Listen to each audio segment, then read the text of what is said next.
Bonsoir les amis, j'espère les travaux avancent bien.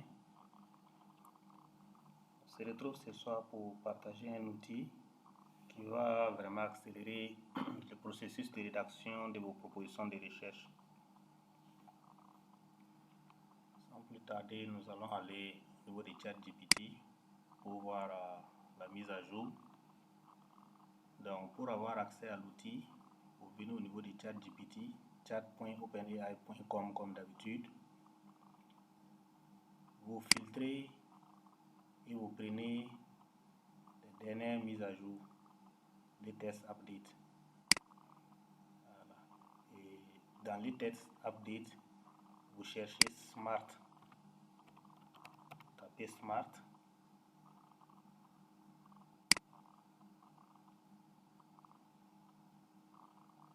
Et vous prenez ça, Smart Research.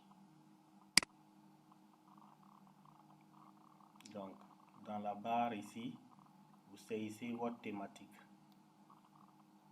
Donc, nous allons prendre comme exemple insertion du pastoralisme dans les plans d'aménagement du territoire en milieu rural au Burkina. On va copier les thèmes. Venez coller. C'est tout juste les thèmes dont on a besoin.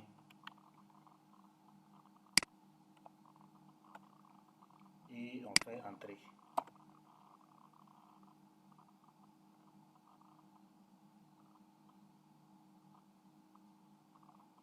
Donc ça nous demande notre niveau, le niveau d'étude.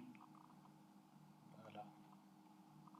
Donc ici, nous allons dire que nous sommes un doctorant.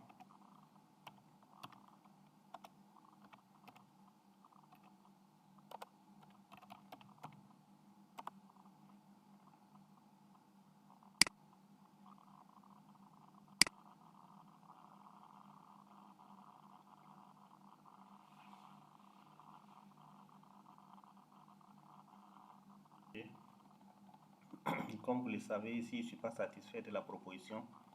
Je peux cliquer ici sur Regenerate Response. Mais pour les 6, je vais garder la première proposition. Donc voilà, quand je dis que je suis doctorant, il dit compris. Je vais continuer en français. Et il a repris les thèmes, insertion du pastoralisme dans le plan d'aménagement du territoire milieu dans le Burkina. Voilà. Ça me donne une indication. La définition du pastoralisme, l'explication du concept et son importance dans les communautés rurales au Burkina, les principaux éléments et caractéristiques, voilà, plan d'aménagement, et ainsi de suite. Donc, ça me donne les 3 meilleures questions de réflexion critique. Quelles sont les principales raisons qui ont conduit à l'insertion du pastoralisme dans les plans d'aménagement? Quels sont les défis majeurs auxquels sont confrontées les communautés rurales lorsqu'il s'agit d'intégrer le pastoralisme dans les plans d'aménagement? Quelles sont les implications socio-économiques de l'insertion réussie du pastoralisme dans le plan d'aménagement du territoire en milieu rural? Voilà, et ça me donne des questions. Voici les principales conclusions concernant l'insertion du pastoralisme dans le plan d'aménagement. Donc, définition, le pastoralisme désigne un mode de vie, ainsi de suite, les plans d'aménagement. Voilà, ça me fait vraiment. Voilà. Et je vais lui dire par exemple de reprendre.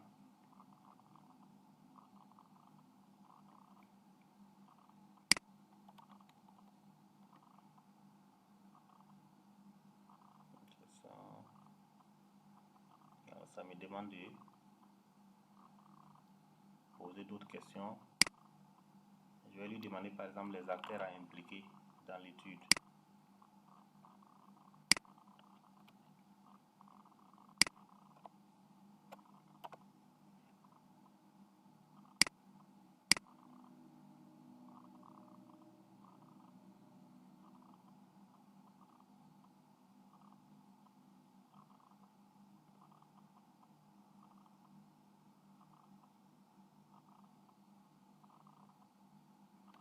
Voilà. Donc je lui ai demandé de m'indiquer un peu les acteurs à impliquer dans cette étude. Donc d'abord nous avons les éleveurs et pasteurs qui représentent les groupes principaux concernés par le pastoralisme, ainsi de suite, les autorités locales, les services déconcentrés de l'État, les organisations de la société civile qui interviennent dans le domaine, les chercheurs et les universitaires qui travaillent sur la thématique. Toutes ces personnes-là, je dois les inclure dans l'étude sur le pastoralisme. Et ça me demande, voilà, que souhaitez-vous explorer plus en détail? Je vais lui demander par exemple de me proposer des outils de collecte.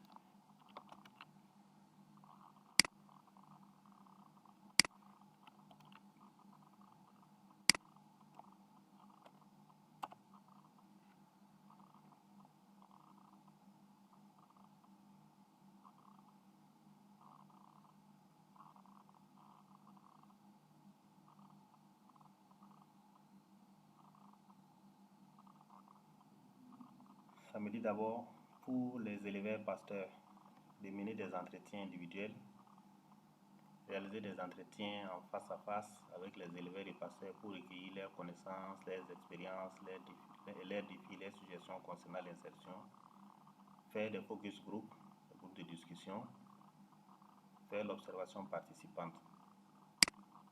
Pour les autorités locales, voilà les entretiens avec les décideurs, l'analyse documentaire. Pour les services déconcentrés de l'État, de faire la revue des rapports et des données existantes, voilà. De faire des entretiens avec les experts, faire une étude des cas, sélectionner des zones spécifiques au Burkina où l'insertion du pastoralisme a été mise en œuvre et réaliser des études de cas approfondies pour évaluer les résultats, les impacts et les bonnes pratiques. Voilà. Ensuite, pour les organisations de la société civile également, ça me fait des suggestions. Je vais essayer de changer de connexion pour voir si ça va aller.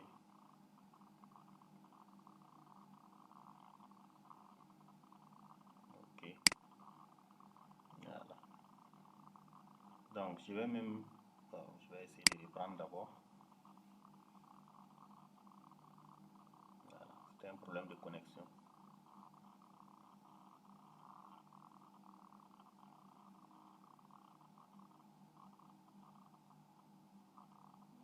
Donc, on était au niveau des services déconcentrés, entretien avec les fonctionnaires, revue des données statistiques, études des cas.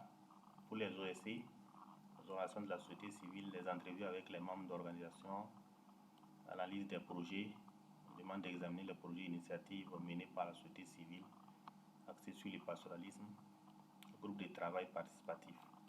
Voilà. Donc, je vais lui demander de me proposer même des questionnaires.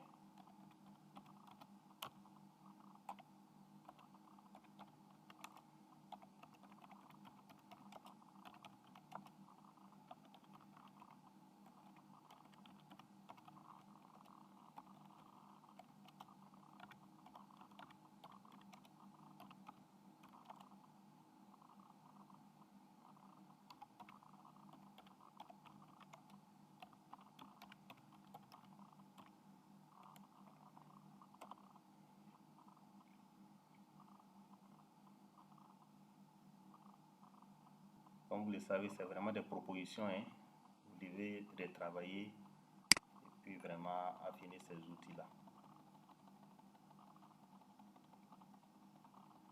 Donc d'abord les questionnaires pour les éleveurs et pasteurs. Voilà. Ensuite pour les autorités locales, pour les services déconcentrés de l'État. Voilà. Quels sont les objectifs stratégiques des ministères concernés en ce qui concerne l'intégration du pastoralisme? Quels sont les dispositifs et les programmes existants pour soutenir le pastoralisme et sa gestion durable? Comment évaluez-vous l'efficacité des politiques et des actions actuelles en matière de pastoralisme?